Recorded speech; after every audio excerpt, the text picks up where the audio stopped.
আমার আজকের রেসিপি সরু চাকলি। দেখুন আমি কিভাবে সরু চাকলি বানাই।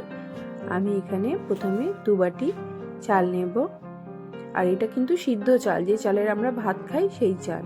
আর ওই বাটিরই 1 বাটি বিরি কলাইয়ের ডাল নেব। তো এই চাল আর ডাল ধুয়ে আমি এটাকে ভিজতে দেব। সব থেকে ভালো হয় যদি চাল আর ডালটা সারা রাত ভিজিয়ে রাখা যায়। তো আমি এখানে সারা রাত্রের জন্যই ভিজিয়ে রাখবো। এগুলোকে ভালোভাবে ধুয়ে নিয়ে আমি ঢাকা দিয়ে সারা রাত্রির জন্য ভিজতে দেব। এটা আতপ চাল দিয়েও করা হয়, কিন্তু আতপ চালে সরু চাকলি করলে সেটা একটু মানে শুকনো শুকনো মতন হয়, খসখসে টাইপের, ভালো লাগে না। সিদ্ধ চালের করলে খুব সফট হয়, সেই জন্য আমি এখানে সিদ্ধ চালই করব। আমার দেখুন চাল আর ডাল খুব ভালোভাবে ভিজেছে।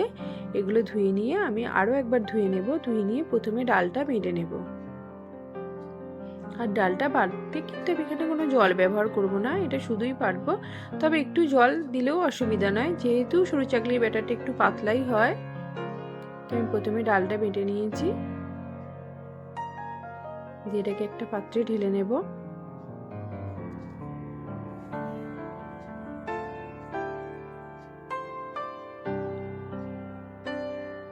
দিয়ে এবার চালটা বেটে নেব। চাল কিন্তু বাটার সময় খুবই অল্প করে চাল দিয়ে বাটতে হবে ভালোভাবে।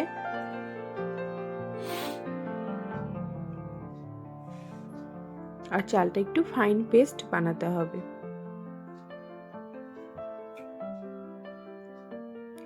চাল আর ডাল আমি এবার এখানে মিশিয়ে নেব।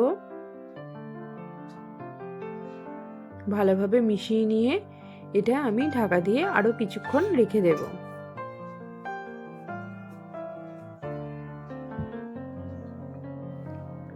এটা কিছুক্ষণ রেস্টে রেখে দিলে সরু চাকলি খুব ভালো হয়, আর ওঠারও কোনো অসুবিধা হয় না। দিয়ে আমি এই ব্যাটারটা হাফ হাফ করে নেব। আমার যতটা লাগবে আমি সেটা নুন দিয়ে ভালোভাবে ফেটিয়ে নিয়ে জল দিয়ে পাতলা করে নেব।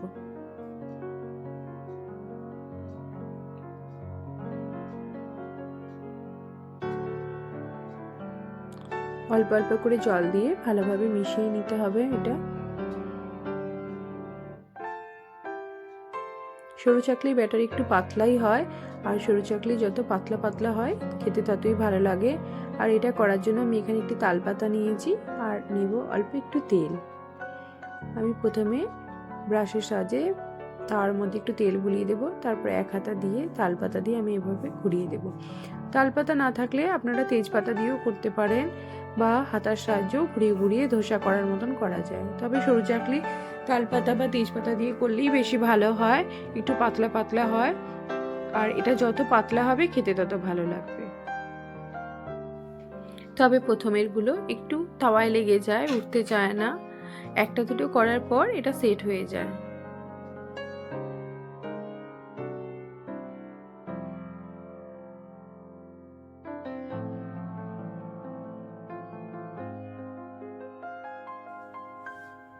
দিয়ে এবার আস্তে আস্তে আমি এক হাতা করে ব্যাটার দিয়ে তালপাতার সাহায্যে ঘুরিয়ে ঘুরিয়ে করে নেব। এভাবে সরু চাকলি করলেই সব থেকে ভালো হয়।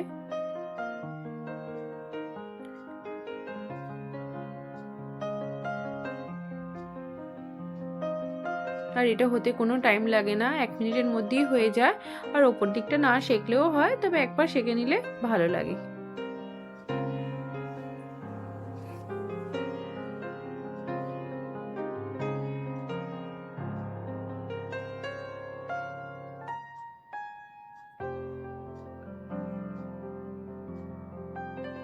সরু চাকলি সব থেকে ভালো লাগে খেজুর গুড় দিয়ে খেতে। তবে তার সাথে একটু ঝাল ঝাল তরকারি হলেও খারাপ লাগে না।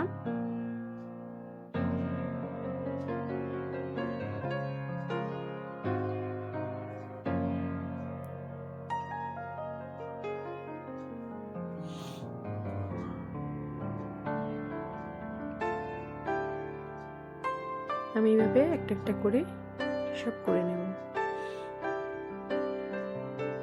আর এটার সাথে খাওয়ার জন্য আমি এর সাথে একটুখানি বাঁধাকপির তরকারিও করে নেব। তার জন্য প্রথমে কড়াইয়ে একটুখানি সর্ষের তেল দেব, একটা শুকনো লঙ্কা আর 5 ফোড়ন দেব। যে ফোড়নটা একটুখানি ভেজে নিয়ে এর মধ্যে 2-3টে আলু আমি কেটে রেখেছিলাম সেটা দিয়ে ভালোভাবে ভেজে নেব আলুটা। আলুটা একটুখানি ঢাকা দিয়ে দেবো যাতে নরম হয়ে যায় তাড়াতাড়ি।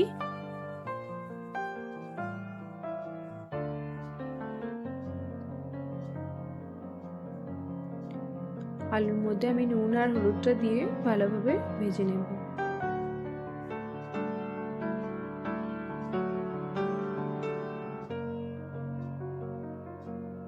এবার দেবো 1 চামচ আদা বাটা। আদা বাটাটা দিয়ে আমি আলুর সাথে ভালোভাবে মিশিয়ে নিয়ে ভেজে নেব। আর 1 চামচ জিরে গুঁড়ো। তাছাড়া আমি এখানে আর অন্য কোনো মশলা দেব না। খুবই সিম্পল হবে তরকারিটা। আর একটা টমেটো কেটে রেখেছিলাম সেটা দিয়ে দেব।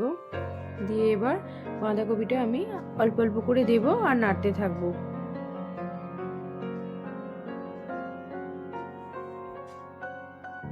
এটা ভালোভাবে আলুটার সাথে মিশিয়ে নেব।